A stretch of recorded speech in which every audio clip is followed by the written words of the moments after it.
Hi and welcome back, and it's great to have you here. Today I decided to do another one of this kind of unedited videos where I just post my raw feedback to conference and basically just share my thoughts on what to do now that the conference is over, how to apply these things to our lives, and how to study conference talks. And yeah, well, first of all, there are so many ways to do it. I'm just gonna talk about what I'm deciding to do, so hopefully it's some help for you to decide on what you want to do. First of all, I really loved the conference this year, this October. I just I felt so much spirit, and those talks were I felt they were exactly for me, a lot of them. And I guess it's just some conferences, they are more special than the others, and I'm sure you have your favorite conferences too. So let me know down below what you thought of this conference, or what was your favorite talk, how you felt, anything you want to share with me. But I'm gonna now get into what I wanted to talk about. So first of all, there was one talk that I feel like I say first of all so many times. But basically, there's this one talk that stood out for me the most because it was exactly about something that I was struggling with. Yeah. um, it's from Other Whiting. I don't know how to say his name. I'm not English speaker, but something like that. But he talked about how to be more like Jesus, and he talked a lot about Christ-like attributes. And now something that he said that made it really special for me was that he said we should prayerfully choose one attribute and study that, and when we do that, our other attributes will increase as well, because it's impossible for us to grow more Christ-like in one attribute and not grow in others, because they're so closely related. And so I did just that.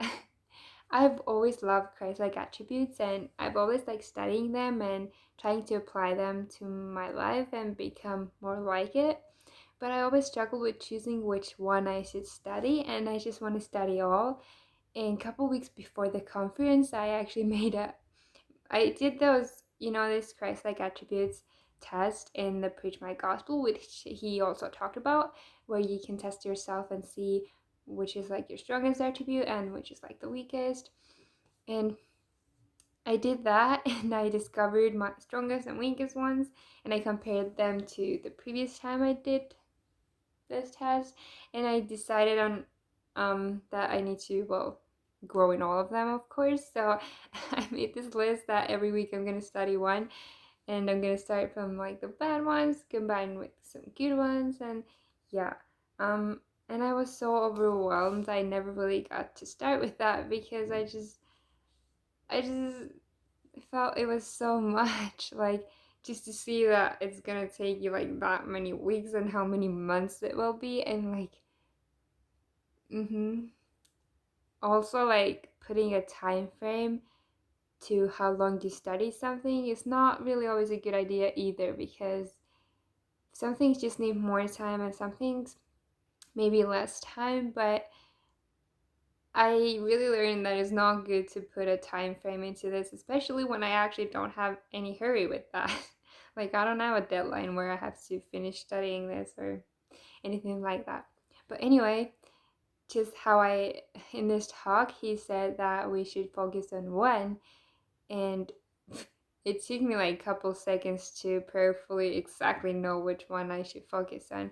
And it wasn't even my weakest one, it was one of my weakest ones. Well, I'm gonna tell it to you. I was studying hope. So I've always kind of struggled with what hope is. I don't know why, but I just trying to understand how, because I know it's very closely related to faith, and faith is one of my strongest attributes, whereas hope is not. So it's kind of just really wanting to see how they connect to each other and how is it possible that I'm so much better in one than the other. And a lot of the things finally made sense to me. I was studying hope.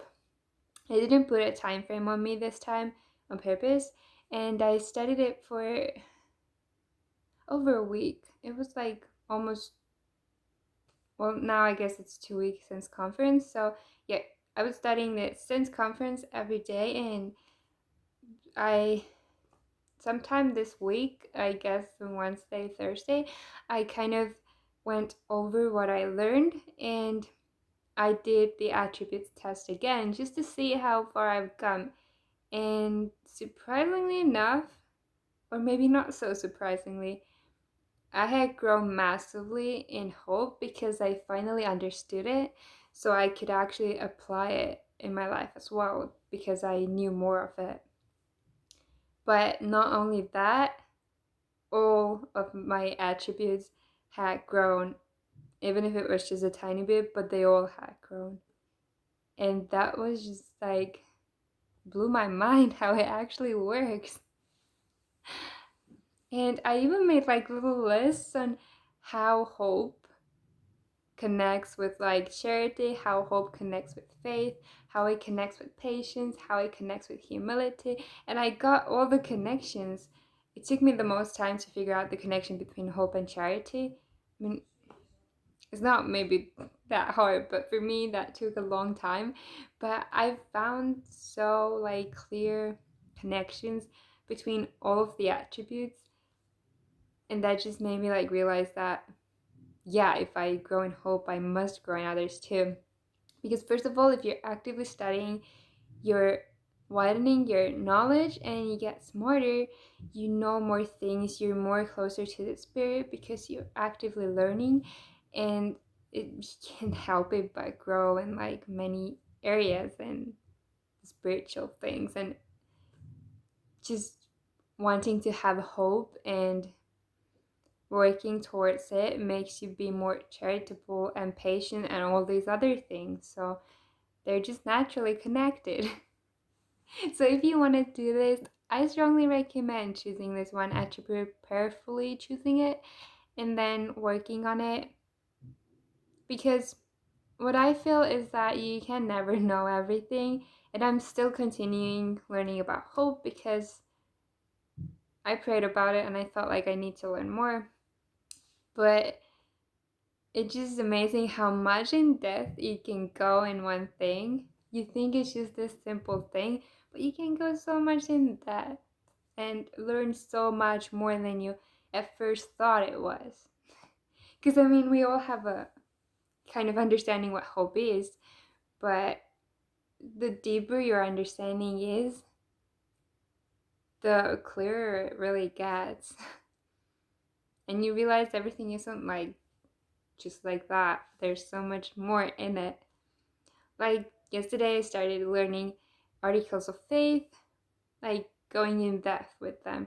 And you would think the first article of faith, there's nothing really to go in depth with, but there is. So, yeah, that's one of the coolest things like about studying is that when you really take that time to go deeper and deeper and deeper, and then you get like new questions for yourself, and you start looking answers for these questions, and at some point you just realize something you've been looking for. For me, it's always a lot of tears too because I get so frustrated when I can't find something and when I just don't understand, but through those frustration and tears, I still am looking for it, and finally I find it, and then it's the greatest feeling ever. But yeah, that is like one thing that I definitely learned, and what I plan on doing next is that I want to take one talk at a time and not only study the talk but also apply it to your life. Because apply it to my life because I feel like that is something we often kind of overlook, but what is actually the most important. Because you can read your scriptures and talks a lot, but if you fail to actually do what you learn, then there's really not too much point in doing that. It's like when you read about charity and you study all about it, and you're not going to be nice to the next person that you see, then what's the point of all this studying? Because I feel like all that we learn is because we should apply it. And yeah, I'm definitely gonna work more on that. I already have. It was kind of like a difficult part for me to understand how I can apply hope to my life also, like how to actively hope. But I studied it and I even searched how to do it basically, and I found different things that helped me to actually like practice it more actively and focus on the hope. So I'm sure that all the talks, they have something, and they have been given us at this time for a reason. So I think it's really great when we can learn from them. And I think even better than learning from them is actually applying them to our lives. So I haven't really chosen how I'm going to choose my next talks, but probably just going to pray about it and find something.